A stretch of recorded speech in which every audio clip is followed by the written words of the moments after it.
Request کرتی ہوں عالیہ سے کہ وہ سلام پیش کریں بارگاہ اہل بیت میں۔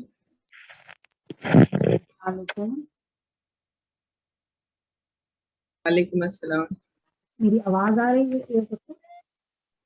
ہاں آ رہی ہے۔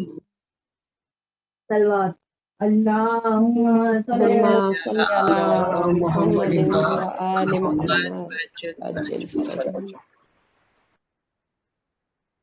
سرے مختل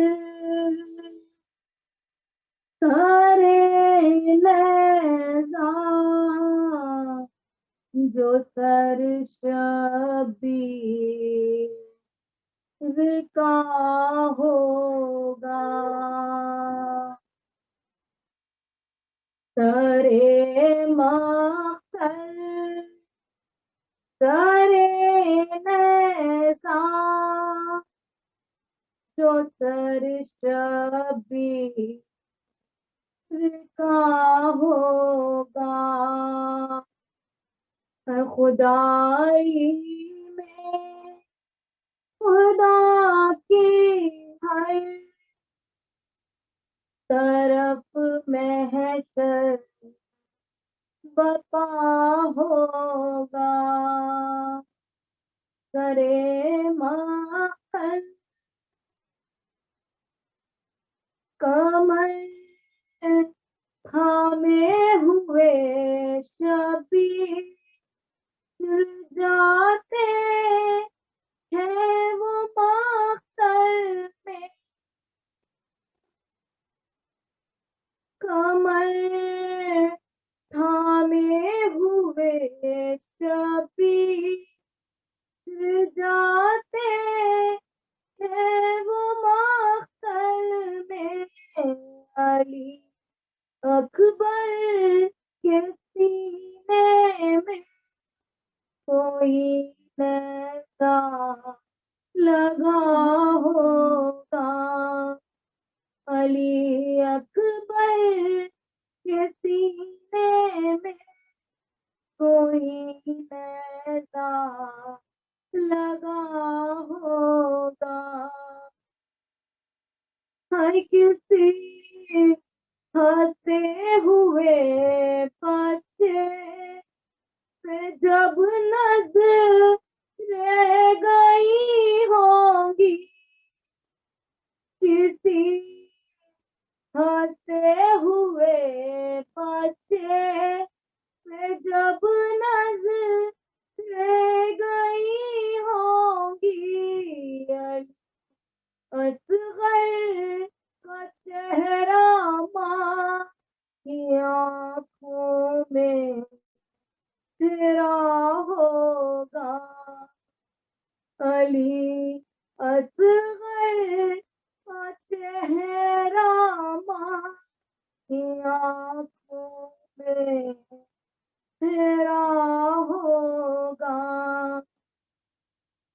نہ پلٹے مہر سے آبا اب حالات کہتے ہیں، نہ پلٹے مہر سے آبا اب حالات کہتے ہیں، حرم کا قافلہ بے آس اور اب بے ردا ہوگا، حرم کا قافلہ بے آس اور اب بے ردا ہوگا،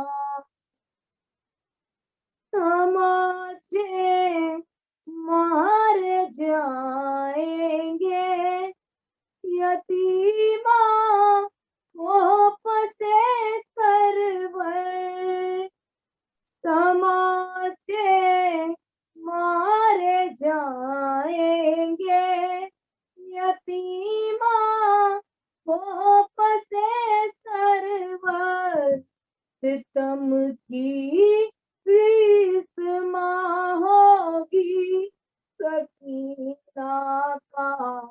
گلا ہوگا ستم کی ریسماں ہوگی سکینہ کا گلا ہوگا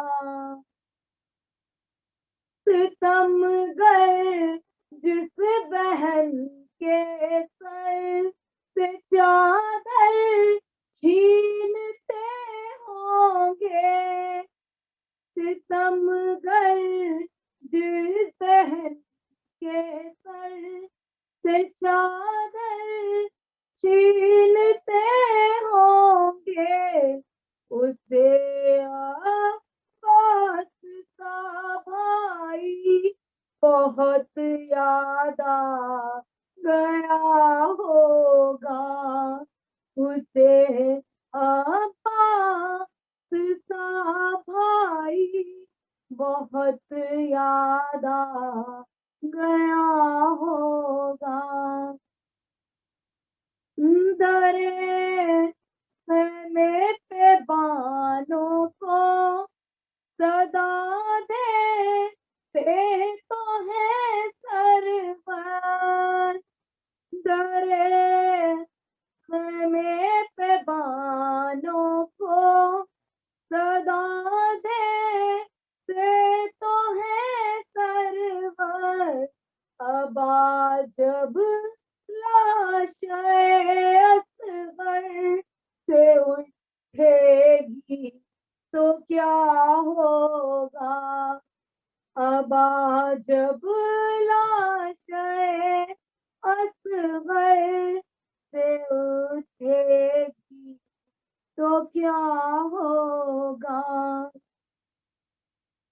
دلے زینب جانے کیا قیامت ٹوٹتی ہوگی دلے زینب جانے کیا قیامت ٹوٹتی ہوگی کبھی آنو محمد کو کوئی جب پوچھتا ہوگا کبھی آنو محمد کو کوئی جب پوچھتا ہوگا سرے مقتل سرے نیزہ جو سر شبیر کا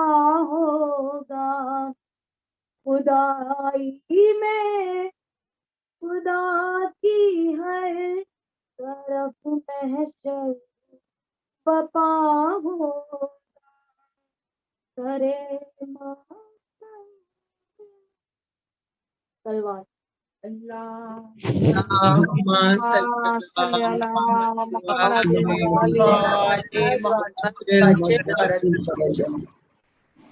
جزاک اللہ عالیہ، بہت پردرد اور بہترین سلام پڑھا آپ نے، شکریہ اور اللہ جزا دے اس کی۔ اب ہم مجلس کو آگے بڑھاتے ہیں اور عاصمہ زینب ہماری ذاکرہ صاحبہ سے میں درخواست کروں گی کہ وہ مجلس کو خطاب کرے۔ عاصمہ۔ السلام علیکم۔ وعلیکم السلام۔ فاتحہ۔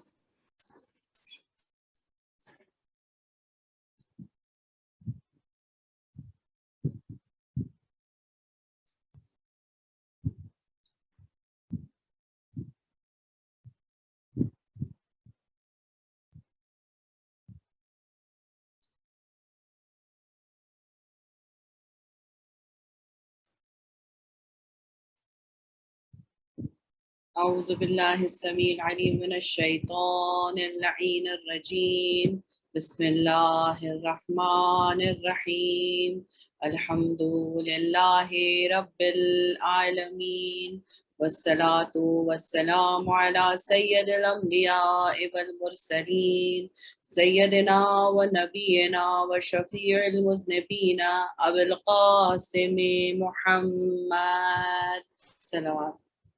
اللهم اللهم صل على محمد محمد وعلى محمد وعجل فرجهم. بيت الطيبين الطاهرين المعصومين المظلومين.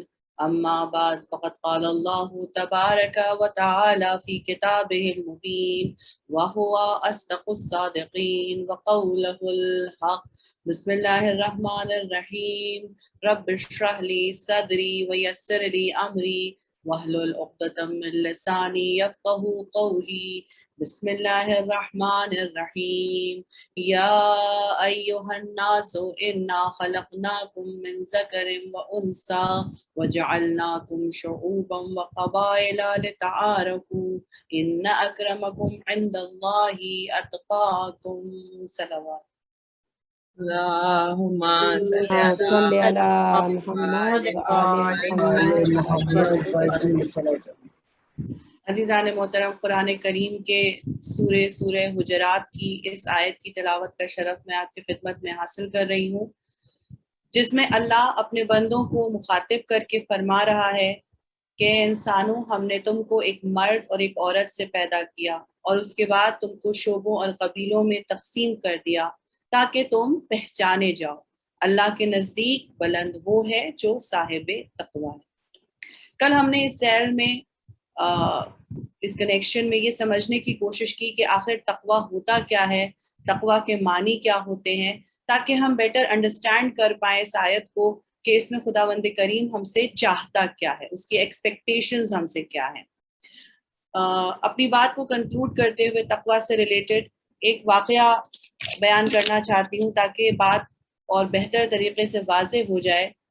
ایک مرتبہ ایک اسٹوڈنٹ نے، ایک بچے نے اپنے استاد سے پوچھا کہ یہ بتائیے کہ تقوی کے معنی کیا ہوتے ہیں؟ تو انہوں نے کہا کہ اگر تم گھر سے باہر نکلو اور راستے میں تمہیں کنکر، پتھر اور تمہیں کانٹے زمین میں پڑے ہوئے نظر آئے تو تم کیا کرو گے؟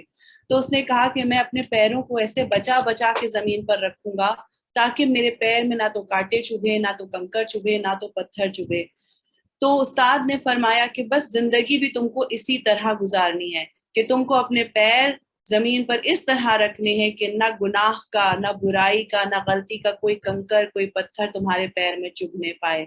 یعنی ہم کو اس طریقے سے اپنے آپ کو گناہوں سے، برائیوں سے، غلطیوں سے، خرابیوں سے بچا کے رکھنا ہے کہ وہ حقیقتاً بالکل اسی طریقے سے جیسے آج کرونا میں ہم باہر نکلتے تو ماسک پہن لیتے ہیں، ہاتھ سینیٹائز کر لیتے ہیں کہ بھائی ہمارے کوئی جرمز نہ لگنے پائیں۔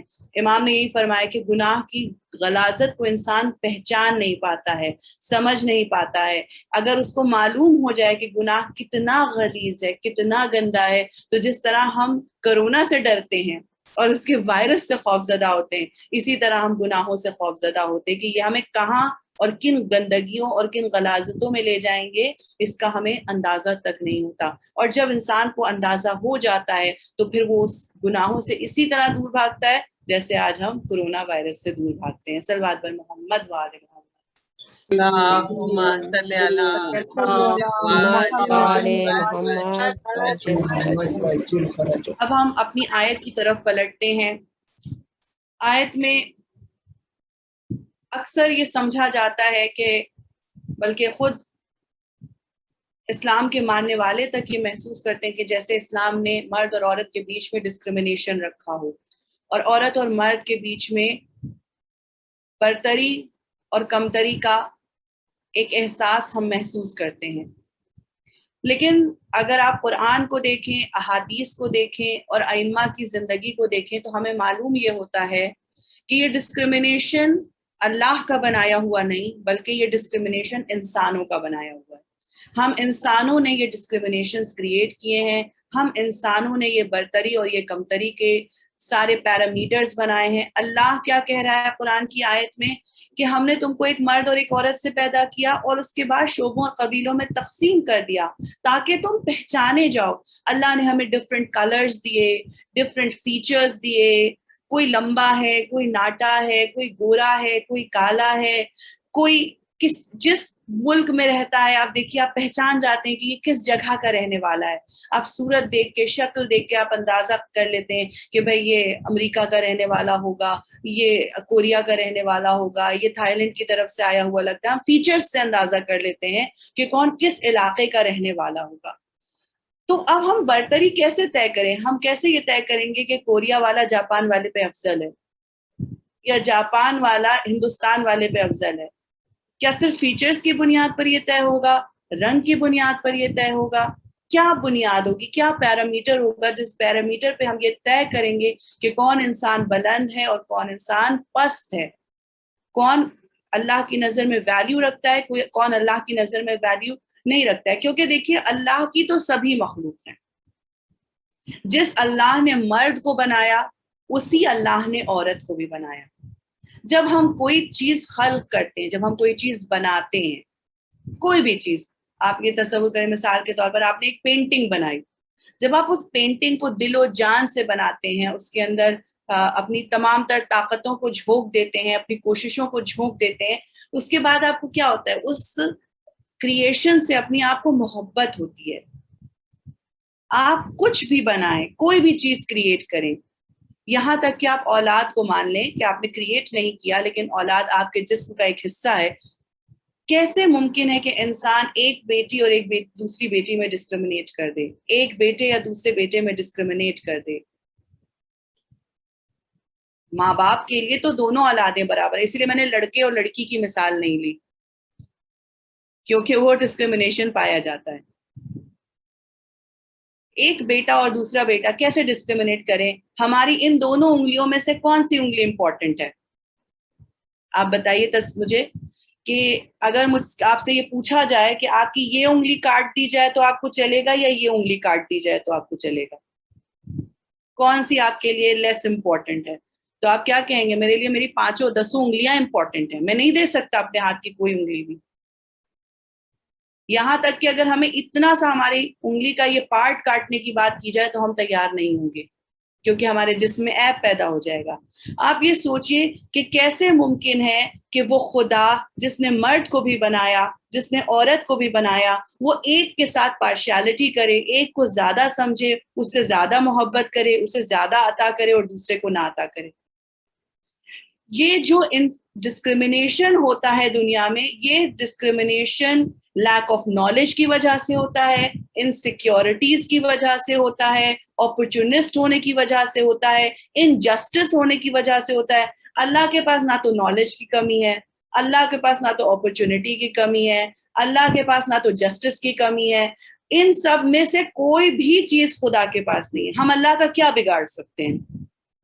ایک چینٹی ہمارے پیر میں کاٹ لے تو دانا بن جاتا ہے. ہماری حیثیت ایک چینٹی کی بھی نہیں ہے کہ جو پلٹ کے خدا کا کوئی نقصان کر سکے. ایک وائرس نے انسان کی ناک میں دم کیا ہوا ہے، تمام انسانیت اپنے گھن چکر بنی ہوئی ہے کہا جائے اگر، اور اس کو کوئی راستہ نہیں مل رہا ہے، اس کو کوئی ذریعہ نہیں مل رہا ہے اپنے آپ کو بچانے کا، جو کہ دکھائی بھی نہیں دے رہا. اور خدا بند کریم کی عظمت اس جگہ پر ہے کہ ہم اس کا 1% کا بھی 1000واں حصہ نقصان نہیں کر سکتے. اسے ہم سے کیا نقصان ہو جائے گا کہ وہ مرد اور عورت کے بیچ میں تفریق کرے، کہ وہ مرد کو افضل بنا دے کہ بھئی کوئی اس کو بہت فائدہ ہو رہا ہے، عورت سے اس کو کچھ نقصان ہو رہا ہے. نہیں، اللہ کا نہ کوئی فائدہ ہے نہ کوئی نقصان ہے، ہم سب اس کی کریشن ہے. تو سب سے پہلا سوال یہی ہونا چاہیے کہ اللہ یہ ڈسکریمنیشن کیوں کرے گا؟ اس کا بیسس کیا ہے؟ کس پیمانے، کس وجہ سے خدا ڈسکریمنیشن کرے گا؟ تو اللہ کے پاس ایسی کوئی وجہ نہیں کہ وہ مرد اور عورت کے بیچ میں ڈسکریمنیٹ کرے. ہم اگر غور کریں تو ہمیں یہ نظر آئے گا کہ یہ سارا ڈسکریمنیشن خود انسان کا بنایا ہوا ہے. جو کمزور ہوتا ہے، طاقتور اسے دبانے کی کوشش کرتا ہے. جو مالدار ہوتا ہے، وہ مالدار اپنے سے کمتر کو، اپنے سے حقیر کو، اپنے سے غریب کو دباتا ہے، کچلتا ہے. اور یہ صدیوں سے ہوتا چلا آ رہا ہے، صدیوں سے یہ ہمیں نظر آ رہا ہے کہ انسانیت کے ساتھ اس طرح کا برتاؤ کیا جا رہا ہے. تو یہ نہ سمجھیں کہ یہ ڈسکریمنیشن خدا نے کیے. جب اگر یہ کہا جائے کہ کالا جو ہے کمتر ہے، یہ سمجھ لیجیے کہ کسی طاقتور گورے کی طرف سے یہ حروف آ رہے ہیں یا جملے آ رہے ہیں کہ یہ ایک غریب یا ایک کمزور کالے کی طرف کہا جا رہا ہے کہ یہ کمتر ہے. صلوات بر محمد و آل محمد. اللہم صلی اللہ اللهم صل على نے مرد اور عورت دونوں کو خلق کیا، لیکن دونوں کی تخلیق میں فرق رکھا ہے. مرد کو، عورت کو اللہ نے اس کے مزاج میں نرمی دی ہے، اس کو بے انتہا پیشنس دیا ہے، اس کے اندر محبت کرنے کی طاقت دی ہے. ایسا نہیں کہ مرد کے اندر یہ سب نہیں پایا جاتا کہ مرد محبت نہیں کرتا یا مرد کے اندر پیشنس. اکثر ہمیں ایسے مرد بھی ملتے ہیں جو عورتوں سے کہیں زیادہ پیشنٹ ہوتے ہیں. لیکن ایک جنرل اگر ہم بات کریں، ایک جنرلائز کریں اگر، تو ہم یہ دیکھیں گے کہ بچوں کی، بالخصوص بچوں کی تربیت میں آپ دیکھیے کہ اگر بچے ضد کر رہے ہوتے ہیں یا نخرے کر رہے ہوتے ہیں تو ماں کہیں زیادہ پیشنٹلی ان کو ہینڈل کر پاتی ہے بنسبت باپ کے، کیونکہ ماں میں زیادہ لیول آف پیشنس پایا جاتا ہے تربیت کے لیے. اسی لیے دیکھیے کنڈر گارٹن میں زیادہ تر چھوٹے بچوں کے جو اسکولز ہوتے ہیں، چھوٹے لیول پر جو نرسری ہوتا ہے، کے جی ہوتا ہے، اس سب میں آپ دیکھیے کہ عام طور سے لیڈی ٹیچر ہی رکھی جاتی، کیونکہ اس میں لیول آف پیشنس مردوں کے مقابلے، سکھانے کی صلاحیت مردوں کے مقابلے عورت میں زیادہ پائی جاتی ہے. اسی لیے آپ دیکھیں کہ اللہ نے بہت ہائی لیول آف محبت کا جذبہ جو ہے وہ عورت کے اندر ڈالا ہے، کیونکہ بہت سخت کام اس سے لینا تھا. بہت ہائی لیول آف پیشنس عورت کو دیا، کیونکہ بہت صبر آزما کام اس سے لینا تھا. اس کو حیا، شرم عطا کی. عورت میں جو لیول آف شرم ہوتی ہے وہ مرد کے اندر نہیں پائی جاتی. عورت میں حیا کا درجہ کہیں زیادہ پایا جاتا ہے. یہ الگ بات ہے کہ اب بے حیائی اتنی عام ہو گئی ہے، بے غیرتی اتنی عام ہو چکی ہے کہ اب حیا ایک آؤٹ ڈیٹڈ لفظ لگنے لگا ہے، ایک ایسا لفظ لگنے لگا ہے کہ جس کی کوئی آج ضرورت نہ رہ گئی. شرم کا مطلب عام طور سے، شرم کا مطلب یہ سمجھا جاتا ہے کہ اپنا ہی دوپٹہ آدمی مروڑ رہا ہے یا انگلیاں مروڑ، یہ شرم نہیں ہے. اس کو شرم نہیں کہتے. شرم کا مطلب یہ نہیں ہوتا ہے کہ انسان اپنے حلق میں اپنا ہی دوپٹہ ٹھونس کے بیٹھ جائے. شرم اور حیا انسان کے کردار کا حصہ ہوتی ہے، انسان کی عزت اور اس کے عزت نفس کا پارٹ ہوتی ہے، اور وہ اپنی عزت کے اوپر اور اپنے کردار کے اوپر کوئی حرف نہیں آنے دیتا. آپ دیکھیں کہ آج کل فیشن اور آج کل ماڈرنٹی کے نام پر نہ جانے کیا کیا ہو رہا ہے، کیا نہیں ہو رہا ہے اس دنیا میں. بہت، یعنی کہ اپنی الحمدللہ میں نے اپنی کمیونٹی میں تو یہ چیز نہیں دیکھی، اللہ کا شکر ہے، اللہ کا فضل ہے. مگر میں نے ایک مرتبہ، ہم لوگ شاپنگ کرنے گئے تھے اور میں نے ایک باپ کو دیکھا جو اپنی بیٹی کو کپڑے دلانے کے لیے لایا تھا. ٹین ایجر لڑکی رہی ہوگی، اور اتنے چھوٹے کپڑے اس نے بیٹی کو دلائے ہیں کہ مجھے یقین نہیں آ رہا تھا کہ کوئی باپ ہی اپنی بیٹی کو اس طرح کا لباس کیسے دلا سکتا ہے. لیکن جب انسان کی حیا اور شرم ختم ہو جاتی ہے تو پھر اسے ان سب چیزوں سے فرق نہیں پڑتا ہے. اسی لیے دیکھیں کہ آج کی سوسائٹی میں بہت کچھ لوگ اس بیسس پہ کر دیتے ہیں کہ ہم کیا کریں، ہم مجبور ہیں. آج کل وقت ہی ایسا ہے، دور ہی ایسا ہے، ضرورت ہی ایسی ہے کہ ہم کو یہ سب کرنا پڑے گا، ایسا لباس پہننا پڑے گا، یہ چیز کرنا پڑے گی، وہ چیز کرنا پڑے گی. لیکن عزیزان محترم، اللہ نے دین اسلام کو پوری دنیا کے لیے تا قیام قیامت ایک دین، ایک ریلیجن بنا کر بھیجا ہے. ایک واقعہ ہے جو میں نے بارہا شاید آپ کی خدمت میں پڑھا ہے، اور اکثر میں دوسروں کی خدمت میں بھی پڑھتی ہوں، لیکن یہ واقعہ مجھے اتنا اچھا لگتا ہے اور مجھے خود اس سے بات اتنی سمجھ میں آئی تھی کہ میں سوچتی ہوں کہ اگر دوبارہ ذکر کر دیا جائے تو کوئی حرج نہیں ہے. ایک مرتبہ ایک شخص کے لیے ملتا ہے کہ وہ لوگوں سے پوچھتا رہتا تھا کہ یہ بتاؤ مسلمان کون ہوتا ہے اور مومن کون ہوتا ہے. بہت لوگوں سے اس نے سوال کیا، ادھر پوچھا ادھر پوچھا، لوگ کوئی کچھ جواب دے رہا ہے، کوئی کچھ جواب دے رہا ہے، لیکن اس کو سیٹسفیکٹری آنسر نہیں مل رہا تھا کہ اس کا کیا مطلب ہے. آخر میں اس کو ایک پہلوان ملا. پہلوان نے جواب، کبھی دیکھیں کبھی کبھی ایسا ہوتا ہے جو ان ایکسپیکٹڈ جگہ ہوتی ہے ہمیں وہاں سے جواب مل جاتا ہے، جہاں ہم لیسٹ سمجھ رہے ہوتے ہیں کہ ہمیں جواب ملے گا، ہمیں وہاں سے جواب مل جاتا ہے، حکمت کی بات مل جاتی ہے. اسی لیے کہا گیا نا کہ جہاں سے حکمت کی بات ملے لے لو، یہ مت دیکھو کہنے والا کون ہے. تو اس نے کہا کہ دیکھو مسلمان وہ ہے جو اللہ کو مانتا ہے، جو کہتا ہے لا الہ الا اللہ محمد رسول اللہ، جس نے کہا وہ مسلمان ہو گیا. اور مومن وہ ہے جو اللہ کی مانتا ہے، یعنی جو اللہ نے کہا ہے اس پر عمل کرتا ہے. جس نے زبان سے کہہ دیا لا الہ الا اللہ محمد رسول اللہ وہ مسلمان ہو گیا. لیکن مومن وہ ہے کہ یہ کہنے کے بعد پھر عمل بھی ان چیزوں پر کرے جس سے اللہ راضی، جس سے اللہ خوشنود ہوتا ہے. صلوات پر محمد وآل محمد.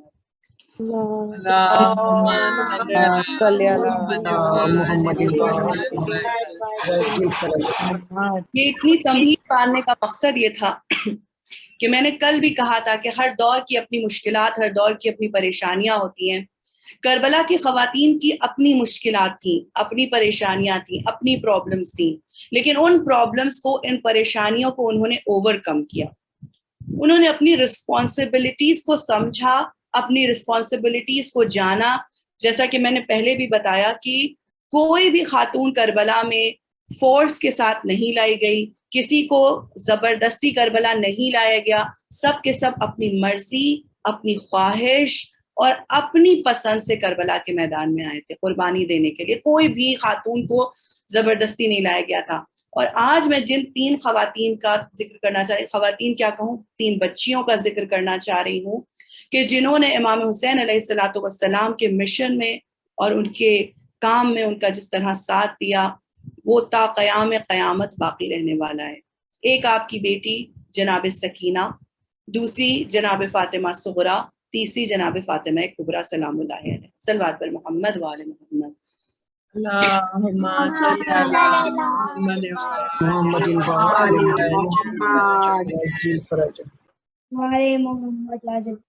آپ دیکھیں کہ امام حسین کی یہ بیٹیاں امام حسین علیہ السلام سے بے پناہ محبت کرتی تھی، بے پناہ محبت کرتی. یوں تو ہر بیٹی اپنے باپ سے محبت کرتی ہے، لیکن جس طرح سے جناب سکینہ نے، جناب فاطمہ صغریٰ نے، جناب فاطمہ کبریٰ نے ٹوٹ کر اپنے باپ سے محبت کی ہے اور جس طرح سے ان کا ساتھ دیا ہے، ایسی بیٹی اور اس کی مثال ملنا دنیا میں ناممکن ہے. بے پناہ محبت، بے پناہ. لیکن اس محبت کے ساتھ ساتھ اکثر ہم دنیا میں محبت تو کرتے ہیں لیکن محبت اپنے ساتھ کچھ اور چیزیں بھی مانگتی ہے، جس میں سے ایک چیز ہے رسپیکٹ، دوسری چیز ہے اوبیڈینس. اکثر محبت ختم ہو جاتی ہے اگر محبت کے ساتھ انسان رسپیکٹ کو شامل نہ کرے. اگر ہم رسپیکٹ کو شامل نہیں کرتے تو محبت خود بخود ختم ہوتی چلی جاتی ہے، محبت خود بخود ضائع ہوتی چلی جاتی ہے. آپ کسی سے کتنی بھی محبت کیوں نہ کرتے ہو، لیکن اگر آپ اس کے ساتھ عزت سے نہیں پیش آئیں گے تو وہ محبت ختم ہونے لگے گی، وہ محبت کم ہونے لگے گی. اور اوبیڈینس، اگر آپ کا رشتہ ایسا ہے، اگر آپ کا تعلق ایسا ہے تو اس کے ساتھ ساتھ آپ کو اوبیڈینس کی بھی بہت ضرورت ہے. تو جناب سکینہ، جناب فاطمہ صغریٰ، جناب فاطمہ کبریٰ، سب نے اوبیڈینس جس طریقے سے دکھائی ہے اس کی نظیر نہیں ملتی ہے. انتہائی صبر کا مظاہر، انتہائی صبر، پیشنس جو ایک عورت کی پہچان ہوتی ہے وہ جناب فاطمہ صغریٰ، جناب فاطمہ کبریٰ، جناب سکینہ سب نے رونا یا گریہ کرنا امپیشنٹ ہونے کی نشانی نہیں ہے. لیکن جناب سکینہ نے کسی مقام پر بھی یہ نہیں کہا کہ میں جو ہوں بابا ہمیں کیوں لے کر آ گئے، کیا ہم کتنا پریشان ہیں، ہم پر کتنی تکلیفیں گزر رہی ہیں، ہم سے برداشت نہیں ہو رہا ہے، بابا میں بہت پیاسی ہوں، مجھے واپس مدینے پہنچا دیجئے، مجھے یہاں کربلا میں نہیں رہنا ہے، یہ ٹیسٹ نہیں دینا ہے. معاذ اللہ، معاذ اللہ، ایسے کوئی جملے ایک 4 برس کی بچی سکینہ کی زبان تک سے نہیں جاری ہوئے.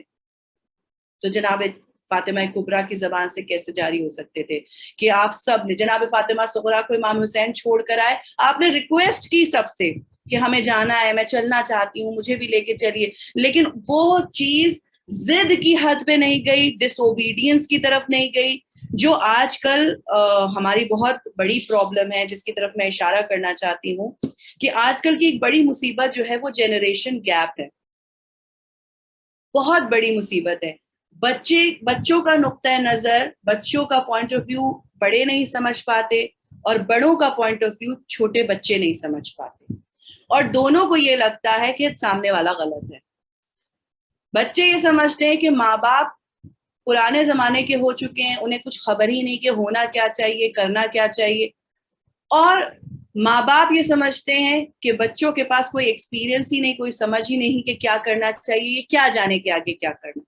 یہ ٹسل جو ہے یہ جنریشن سے چلی آ رہی ہے. بالخصوص ہم یہ ٹین ایج میں دیکھتے ہیں کہ ٹین ایج میں ہمیں یہ نظر آتا ہے کہ بچے جو ہوتے ہیں ماں باپ کو سمجھتے ہیں کہ یہ پرانے زمانے کے ہو چکے ہیں، آؤٹ ڈیٹڈ ہو چکے ہیں، اور ان کو کچھ پتہ ہی نہیں، کچھ معلومات ہی نہیں. اکبر الہ آبادی کا ہی جہاں تک مجھے یاد ہے شعر ہے کہ جب زیادہ بچے پڑھ لکھ جاتے ہیں تو ماں باپ کو بالکل کسی قابل ہی نہیں سمجھتے. تو انہوں نے بڑی اچھی بات کہی کہ ہم ایسی کل کتابیں قابل ضبطی سمجھتے ہیں، ہم ایسی کل کتابیں قابل ضبطی سمجھتے ہیں کہ جس کو پڑھ کے بچے باپ کو خپتی سمجھتے ہیں. جس کتاب کو پڑھ کے بچے سمجھنے لگے کہ ماں باپ کے پاس عقل اور سمجھ نہیں ہے، ایسی ساری کتابیں جلا کے ختم کر دینی چاہیے. کیونکہ ماں باپ نے آپ کو اس دنیا میں، آپ کی پہلی درسگاہ آپ کی ماں کی گود تھی، آپ کی انگلی پکڑ کے آپ کے باپ نے آپ کو چلایا. بولنا، ہم جو زبان بولتے ہیں اس کو کیا کہا جاتا ہے؟ مدر ٹنگ کہا جاتا ہے. ہم اپنی ماں کی زبان بولتے ہیں، اور جتنا بھی چھپانا چاہیں کبھی نہ کبھی وہ اپنی مادری زبان نکل ہی آتی ہے، اور انسان پتہ چل جاتا ہے یہ کس ایریا کو بلانگ کرتا ہے، یہ کس جگہ سے آیا ہے، اس کے ایکسنٹ سے، اس کے انداز سے انسان کے پتہ چل جاتا ہے. اسی لیے امام نے ارشاد فرمایا کہ اپنے بچوں کی جو تربیت کرو، جو پرورش کرو، وہ اپنے زمانے کے حساب سے مت کرو، جو تمہارا ٹائم تھا اس کے حساب سے مت کرو، بلکہ وہ جس زمانے کے کو بلانگ کرتے ہیں اس زمانے کے حساب سے کرو. ہمارا زمانہ گزر چکا، بہت ساری چیزیں ایسی جو ہمارے ٹائم پر نہیں ہوتی تھی. اتنی آسانی سے سب کے پاس لیپ ٹاپ نہیں ہوتا تھا، کمپیوٹر نہیں ہوتا تھا، لیکن آج کی ضرورت ہے کمپیوٹر اور لیپ ٹاپ. اگر ہم اپنے بچے سے کہیں ارے بھیا ہمارے زمانے میں تو لیپ ٹاپ نہیں ہوتا تھا، تم بڑے مانگتے ہو لیپ ٹاپ چاہیے، یہ چاہیے، تو بچہ کہے گا بھائی آپ کے زمانے میں لیپ ٹاپ آیا کہاں تھا کہ ہم آپ کو لیپ ٹاپ کی ضرورت ہو. یا کمپیوٹر اتنا عام، ابھی 10-15 سال میں جس طرح سے بوم ہوا ہے آئی ٹی انڈسٹری، جس طرح سے لیپ ٹاپ اور کمپیوٹر کا بوم ہوا ہے، ایسا 15 سال پہلے تک نہیں تھا. تو ٹھیک ہے، آپ کے ٹائم پر نہیں تھا تو نہیں تھا. اکثر والدین مثال دیتے ہیں ہم دریا پار کر کے تیر کر کے اسکول اٹینڈ کرنے جاتے تھے. بھئی آپ کا اسکول دریا پار تھا تو آپ دریا پار جاتے تھے، ہمارے یہاں بس چلتی تو ہم دریا کیوں پار کریں. پرابلم یہ ہوتی ہے کہ ماں باپ اپنے بچے کو نہیں سمجھ پاتے، اس کی اپروچ نہیں سمجھ پاتے، اس کی تھنکنگ نہیں سمجھ پاتے، اور بچے اپنے ماں باپ کو نہیں سمجھ پاتے. یہی بچے جب خود ماں باپ بنتے ہیں تو وہ وہی کرتے ہیں جو ان کے ماں باپ نے کیا ہوتا ہے. جیسے جب ہم سب چھوٹے تھے، ٹین ایج کے دور میں آئے تھے، تو ہمیں کتنا شوق تھا کہ ہمیں آزادی ہونی چاہیے، ہم جو کرنا چاہیں کر سکتے ہیں، جہاں جانا چاہیں جا سکتے ہیں، جو ہماری ضرورت ہے وہ ہم کر سکتے ہیں. لیکن جب ہم خود ماں باپ بنتے ہیں تو ہماری ہاتھوں کے پنجے بچوں کے گریبان پر ہوتے ہیں کہ یہاں نہیں جا سکتے، وہاں نہیں جا سکتے، یہ نہیں کر سکتے، وہ نہیں کر سکتے. کیوں؟ کیونکہ جو بات ہمارے ماں باپ ہمیں اس وقت سمجھاتے تھے کہ تم ابھی اتنے بڑے نہیں ہوئے کہ یہ کام انجام دے سکو، آج خود والدین بننے کے بعد ہمیں وہ بات سمجھ میں آتی ہے. وہ اس وقت نہیں سمجھ میں آئی تھی، اس وقت ہمارے ذہن میں نہیں گھسی تھی، اس وقت ہم اس کا اندازہ نہیں کر سکے تھے. اس جنریشن گیپ کو فل کرنے کی ضرورت ہے اور کمیونیکیشن کا چینل بنانے کی ضرورت ہے. بچوں کے درمیان اور ماں باپ کے درمیان ایک کمیونیکیشن چینل ہونا چاہیے. ایسا نہیں ہونا چاہیے کہ بچوں کو جن چیزوں کی انفارمیشن گھر سے ہو وہ انفارمیشن بچے باہر سے حاصل کریں. وقت سے پہلے کسی چیز کا معلوم ہو جانا بھی غلط ہے، اور وقت آ جائے اور اس کی انفارمیشن نہ ہو وہ بھی غلط ہے. جب بچہ ٹین ایج میں پہنچتا ہے تو جن چیزوں کی انفارمیشن بچے کو ہونا چاہیے، یہ ماں باپ کی ذمہ داری ہے کہ وہ انفارمیشن ان تک امپارٹ کریں. اس سے پہلے کہ غلط ذریعوں سے، غلط طریقے سے غلط باتیں ان تک پہنچیں، ماں باپ کو چاہیے کہ وہ صحیح طریقے سے صحیح باتیں اپنے بچوں تک پہنچائیں. اور مشکل زیادہ اس وقت آتی ہے جب بچہ اوبیڈینٹ نہ ہو، جب بچہ بہت زیادہ کیا کہتے ہیں کنٹرول میں نہیں ہوتا ہے ماں باپ کے. ڈیفینیٹلی یہ میرا فی الحال کا سبجیکٹ اور ٹاپک نہیں ہے، اور اس طرح کی سچویشن، اس طرح کی پرابلم میں ہر سچویشن میں ایک الگ اس کی ضرورت ہوتی ہے، الگ رائے چاہیے ہوتی ہے، الگ اس کی ضرورت ہوتی ہے کہ کس طریقے سے کاؤنسل کیا جائے اس بچے کو.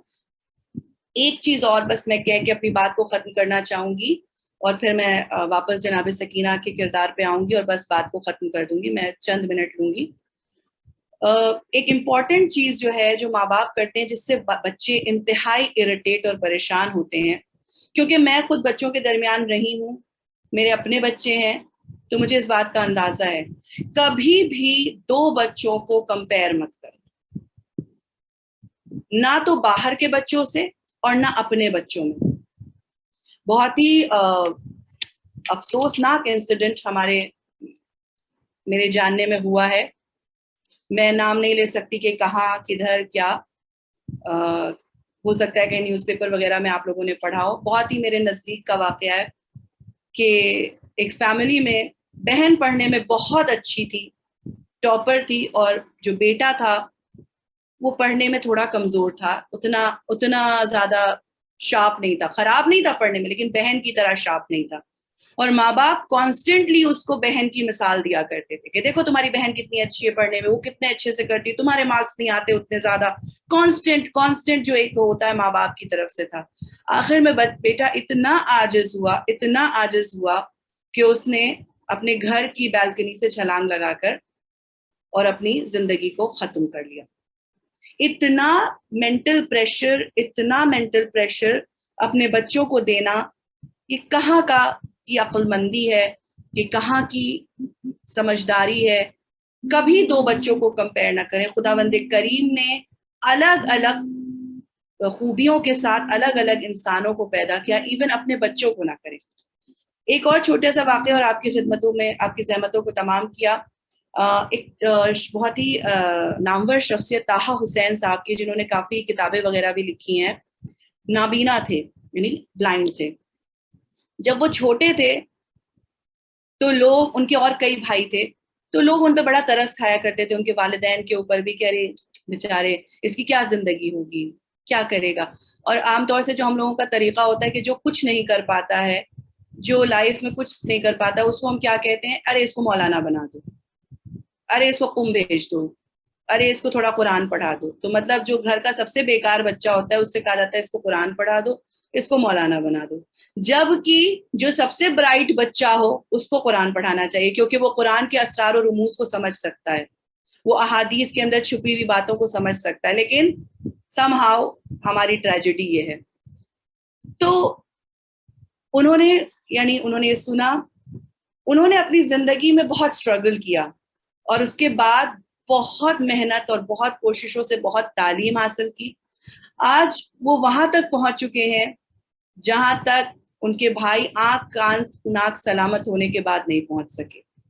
تو یہ سمجھنا کہ کوئی ایک بچہ اگر ایک ٹائم تک پروگریس نہیں کر سکا تو یہ آگے بھی نہیں کرے گا، یا یہ پروگریس نہیں کر سکتا. ہمیں نہیں معلوم کہ خدا نے کس کو کیا صلاحیت دی. ہمیں کوشش یہ کرنی کہ خدا نے ہمیں جو پھول دیا ہے، اللہ نے جس طرح کا پھول ہمیں دیا، ہمیں اس میں کھاد پانی مٹی ڈال کے اسے ترقی اور نشو و نما دینا ہے. ہمیں اسے دنیا اور آخرت میں کامیاب کرنا ہے. امام حسین علیہ السلام امام ہیں لیکن بچوں کی پرورش کی ہے انہوں نے. جناب سکینہ، جناب فاطمہ صغرا، جناب فاطمہ کبریٰ جیسی بیٹیاں دی ہیں دنیا کو، جنہوں نے تاریخ میں وہ واقعہ درج کیا ہے. دنیا میں کوئی بھی بیٹی ایسی نہیں ہوگی جو اتنی تکلیفیں برداشت کرنے کے بعد بھی جب دربار شام میں کھڑی ہو تو اس نے چہرے کو بالوں سے چھپا لے اور اپنے حجاب کا خیال رکھے. جس طریقے سے جناب فاطمہ صغرا نے اپنے حجاب کا خیال رکھا، ہر مقام پہ اپنے حجاب کی امپورٹنس بتائی اور اپنے ذریعے بتا دیا کہ میری پھوپھیوں کے حجاب کو تم کیا دیکھو گے جب میں ایک 4 برس کی بچی اس طریقے سے خیال حجاب کا رکھتی. جب پانی شام غریبہ میں لایا گیا، کتنا انسان سیلفش ہو جاتا ہے جب اس پر مشکلات ہوتی ہیں. آپ دیکھیے کہ ذرا سا کورونا پھیلا تھا، ہم نے سنا تھا نا، سینیٹائزرز مارکیٹ سے غائب ہو رہے ہیں، لوگ ہورڈنگ کر رہے ہیں، اب سال بھر کے کھانے جمع کر کے رکھ رہے ہیں، یہ بغیر سوچے ہوئے کہ دوسروں کو کیسے ملے گا. اگر سب ہم نے جمع کر لیا تو دوسروں تک کیسے پہنچے گا. لیکن جناب سکینہ کو جب شام غریبہ کے اندھیرے میں جناب زینب نے جگایا اور کہا کہ سکینہ پانی پی لو، تو جناب سکینہ اٹھی اور پہلا سوال یہ پوچھا کہ کیا چچا واپس آ گئے. یعنی اتنی محبت اپنے چچا سے. آج کل انسان محبتوں کے لیے ترستا ہے، آج کل لوگ محبت نہیں کرتے ایک دوسرے سے, انتہائی سیلفش ہوتی جا رہی ہے دنیا. اور اس کے بعد جب کہا گیا کہ نہیں سکینہ, تو چچا تو دریا کے کنارے سو رہے ہیں, یہ زوجہ حر پانی لے کر آئی ہیں, اور تم کیونکہ تو پوچھا کہ پھوپھی اماں پھر مجھے کیوں دیا, پہلے آپ نے پانی پی لیا. اب سوچیے کوئی اتنا 3 دن کا پیاسا ہو اور اتنا بے قرار ہو, اور اس کا یہ سب پوچھنا کہ پھوپھی اماں آپ نے پانی پی لیا. جناب زینب نے کہا نہیں بیٹا, تم سب سے چھوٹی ہو اس لیے تمہیں پانی پلا.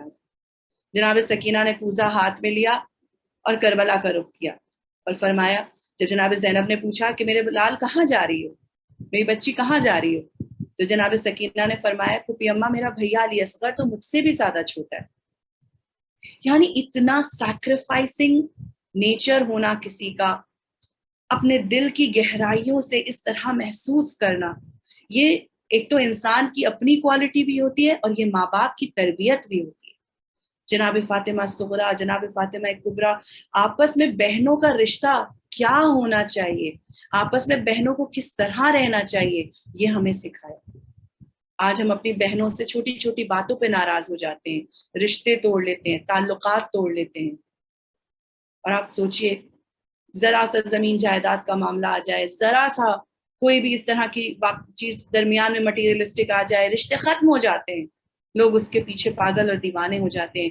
اور یہاں لوگ ایک دوسرے کے لیے اپنی جان قربان کر رہے ہیں, اپنی جان نثار ہیں. بس عزاداران امام مظلوم, میں نے بہت وقت لے لیا. میں نے سوچا تھا میں شاید کم میں وقت پہ میں اس بات کو ختم کر پاؤں گی, لیکن میں نے زیادہ وقت لے لیا, اس لیے میں معذرت کی خواہاں ہوں. اور بس اپنے رخ کو میں مصائب کی طرف اور کربلا کی طرف موڑتی ہوں. آج کی تاریخ ایک اس شہید کے نام ہے کہ جو پہلے تو دشمن بن کر آیا, لیکن اس کے بعد حسین اور حسین کے کردار نے اس پر اتنا اثر کیا کہ وہ دوست بن گیا. ہاں زداران امام مظلوم, آپ سمجھ گئے میں حضرت حر کا تذکرہ کر رہی ہوں. حضرت حر میرے دل کے بے انتہا نزدیک ہے, آپ کا کردار میرے دل کے بے انتہا نزدیک ہے. جب بھی میں ڈپریس ہونے لگتی ہوں کہ میں بہت گناہ گار ہوں, مجھ سے بہت غلطیاں ہو جاتی ہیں, میں اپنے آپ کو جتنا سدھارنا چاہتی ہوں شیطان مجھے پھر بہکا دیتا ہے, مجھ سے پھر غلطی ہو جاتی ہے. جب میرے اندر ڈپریشن آتا ہے, جب مجھے یہ لگتا ہے کہ میں بہت گناہ گار ہو گئی, تب مجھے حضرت حر کا خیال آتا ہے کہ جب امام حسین جیسی شخصیت, جناب حر جیسی شخصیت کو معاف کر سکتی ہے, کہ جن کی وجہ سے قیام حسینی میں علاتش کی صدائیں بلند تھیں, جن کی وجہ سے امام حسین اتنی تکلیف میں گرفتار تھے, جب امام حسین ان کو معاف کر سکتے ہیں تو رب حسین کتنا رحیم ہوگا, وہ اللہ کتنا کریم ہوگا جس نے حسین کو یہ رحم عطا کیا, جس نے حسین کو یہ کرم عطا کیا. ہاں زاداران امام مظلوم, حر کا دستہ کربلا سے پہلے امام حسین کو راستے میں ملا, اور جس عالم میں ملا کہ اگر امام حسین نے مدد نہ کی ہوتی تو حر کا لشکر پیاس کی شدت سے ہلاک ہو جاتا. عالم یہ تھا کہ سب کی زبانیں پیاس سے لٹک رہی تھی, کم سے کم 1000 کا لشکر. اور امام حسین نے کہا کہ لشکر حر کو پانی پلایا جائے, انہیں سیراب کیا جائے. جو امام کے ساتھی آپ کے ساتھ موجود تھے فرماتے ہیں کہ مولا ہم جانتے ہیں کہ یہ دشت بہت بے آب و گیا ہے, یہاں کہیں دور دور تک پانی نہیں ملتا, آپ کے ساتھ عورتیں ہیں, بچے ہیں, حر کے لشکر کو پانی مت پلائیے.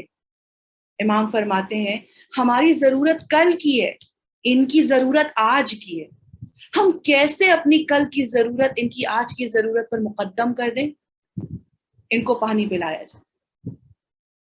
مشکوں کے دہانے کھول دیے گئے, پانی کھول دیا گیا, بھر بھر کے پانی پلایا جا رہا ہے, یہاں تک کہ جانوروں کے آگے تشت رکھا گیا, 3 بار تشت رکھا گیا, جب تک کہ جانوروں نے پانی سے منہ نہیں ہٹا لیا 3 بار پینے کے بعد, تب تک ان کے سامنے سے تشت نہیں ہٹایا گیا.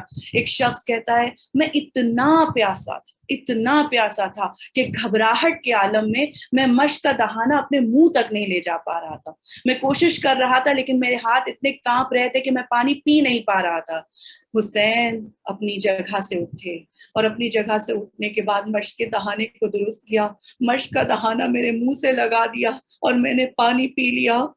وہ حسین جس نے خود اپنے ہاتھوں سے کسی کو اس دنیا میں پانی پلایا ہو، وہ اتنا بدبخت کیسے ہو سکتا ہے کہ پھر وہ دشمنوں کی صف میں کھڑا ہو جائے اور حسین کے خیموں سے آواز آ رہی ہو، ہائے پیاس، ہائے پیاس ہمیں مارے ڈالتی ہے، ہائے پیاس ہمارا کلیجہ بھونے دیتی ہے، مگر افسوس اس پورے 1000 کے دستے میں سے حر کے علاوہ کسی کی روح نہ جاگی۔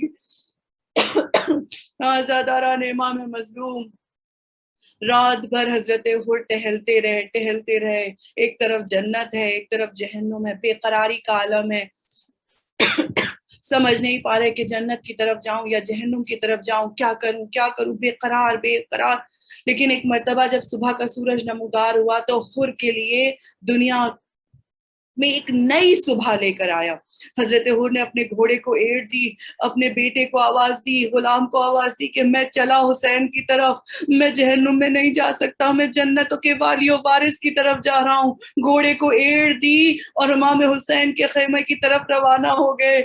مرتبہ جب خیمے کے نزدیک پہنچے تو کہتے ہیں کہ میرے لال اپنے بیٹے سے کہتے ہیں میرے ہاتھوں کو باندھ دو، اس لیے کہ میں حسین کا گناہگار ہوں، میری وجہ سے حسین کے خیمے میں التش کی صدائیں بلند ہو رہی ہیں۔ ایک رومال سے حضرت حر کا ہاتھ باندھ دیا گیا، پشت پہ حضرت حر کا ہاتھ بندھا ہوا ہے۔ ایک مرتبہ جیسے ہی امام حسین کو خبر ہوئی کہ حر آئے ہیں، امام حسین اپنی جگہ سے اٹھ کر کھڑے ہو گئے۔ اس کے بعد دیکھتے ہیں کہ جناب حر کا ہاتھ بندھا ہوا ہے۔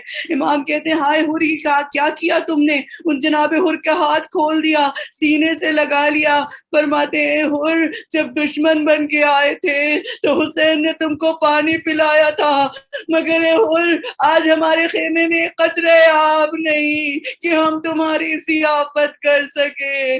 جناب حر کہتے مولا مجھے معاف کر دیجئے، میری وجہ سے آپ کے خیمے میں التش کی صدائیں بلند ہیں، مولا مجھے اجازت دیجئے کہ میں آپ پر اپنی جان قربان کر دوں۔ اس کے بعد امام حسین سے اجازت لے کے پہلے اپنے بیٹے کو روانہ کیا۔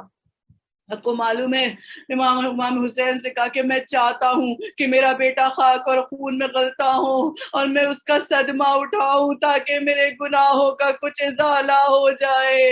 جناب حر کا بیٹا گھوڑے پر سوار ہوا، میدان جنگ میں شجاعت سے جنگ کی، لیکن اتنے ہزاروں کے مجمع میں ایک تنہا شخص کتنی دیر تک جنگ کر سکتا ہے؟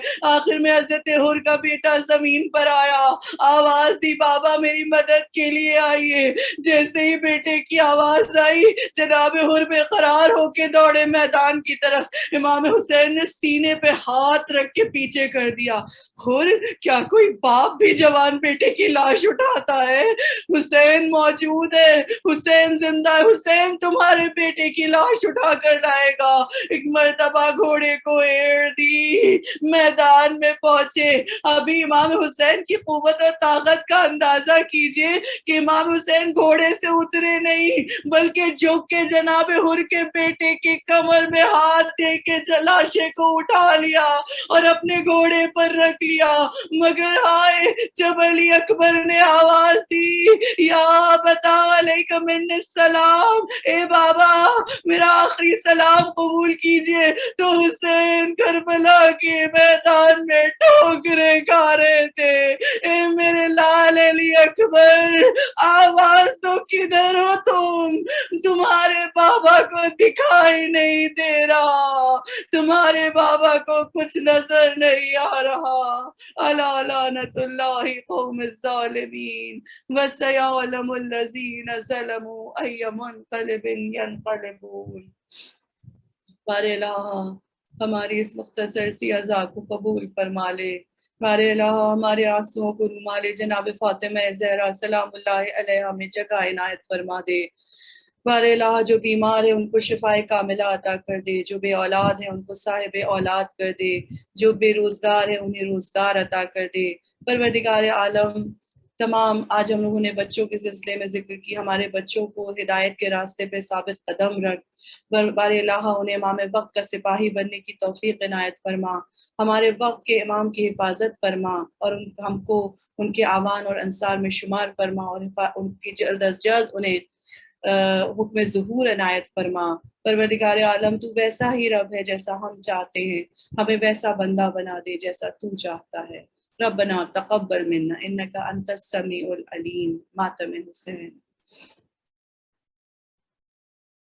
ماتم کے لیے ریکویسٹ ہے ناز فاطمہ سے کہ وہ ماتم شروع کریں, اور اس کے بعد فاطمہ بطول اور زہرا بطول سے ریکویسٹ ہے کہ دوسرا ماتم پڑھیں. حسین حسین حسین حسین حسین.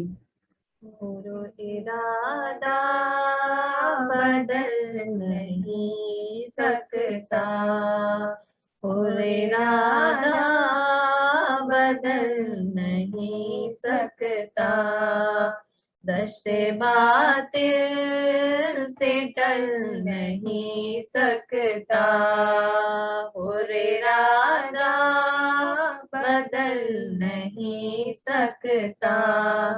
شاہ سمجھا رہے ہیں لیلا کو, شاہ سمجھا رہے ہیں لیلا کو, ماں کا دل ہے سنبھل نہیں سکتا, اور ارادہ بدل نہیں سکتا, اور ارادہ بدل نہیں سکتا. فرملا تیر سے ڈراتا ہے, فرملا تیر سے ڈراتا ہے, میرا بچہ دہل نہیں سکتا, اور ارادہ بدل نہیں سکتا, اور ارادہ بدل نہیں سکتا. جاؤ مرنے کو اے علی اکبر, جاؤ مرنے کو اے علی اکبر, موت کا وقت ٹل نہیں سکتا, اور ارادہ بدل نہیں سکتا, اور ارادہ بدل نہیں سکتا. رن میں کہتی تھی تیغ سرور کی, رن میں کہتی تھی تیغ سرور کی, بچ کے دشمن نکل نہیں سکتا, اور ارادہ بدل نہیں سکتا, اور ارادہ بدل نہیں سکتا. موت کہتی تھی لیلا سے, موت کہتی تھی لیلا سے, کوئی ارمان نکل نہیں سکتا, اور ارادہ بدل نہیں سکتا, دشت باطل سے ٹل نہیں سکتا. حسین حسین حسین حسین حسین حسین حسین. حسین حسین. فاطمہ اور زہرا بطول آپ شروع کریں. جب کربلا میں داخلہ شاہدی ہوا, تب ذوالجلال شاہ بھی آگے نہ بڑھ سکا, ناگا بنی گیا, سرور نے ان سے پوچھا یہ ہے کون سی جگہ, بولے بنی اسد کے ہے نام اس کا کربلا، مولا دے ان سے روکے وصیت میں یہ کہا، کچھ امتحان ہم پہ کھڑے ہوئیں گے یہاں، ہائے 10 دن کے بعد لاشیں پڑے ہوئیں گے یہاں، اے بنی اسد والوں میرا لاشا اٹھا لینا، میرا لاشا اٹھا لینا، میرے اور کفن بھی پہنا دینا، میری مرقد بنا دینا، اے بنی اسد والوں میرا لاشا اٹھا لینا، میرا لاشا اٹھا لینا، میری مرکز بنا دینا، میرا اکبر بھی قاسم بھی عباس بھی اور آنو محمد میرے پرمہن سب پڑے ہوں گے میدان میں بے کفن، ہوگی مجبور لاچار میری بہن، اس کو تم ردا دینا، میری مرکز بنا دینا، بنی اسد والوں میرا لاشا اٹھا لینا، میرا لاشا اٹھا لینا، میری مرکز بنا دینا، میں نبی کا نواسا ہوا دوستو، فاطمہ کا دلارا ہوا دوستو، تم سے شبیر کچھ بھی نہیں مانگتا، صرف ایک بات کہتا ہوں اے دوستو، کربلا کو سجا دینا، میری مرکز بنا دینا، بنی اسد والوں میرا لاشا اٹھا لینا، میرا لاشا اٹھا لینا، میری مرکز بنا دینا، جب بھی زائر زیارت کو آئے میری اس کو مہمان رکھنا یہاں 3 دن، اس کو پانی پلانا میری سمت سے، اس کو کھانا کھلانا یہاں 3 دن، اس کو میری دعا دینا، میری مرکز بنا دینا، بنی اسد والوں میرا لاشا اٹھا لینا، میرا لاشا اٹھا لینا،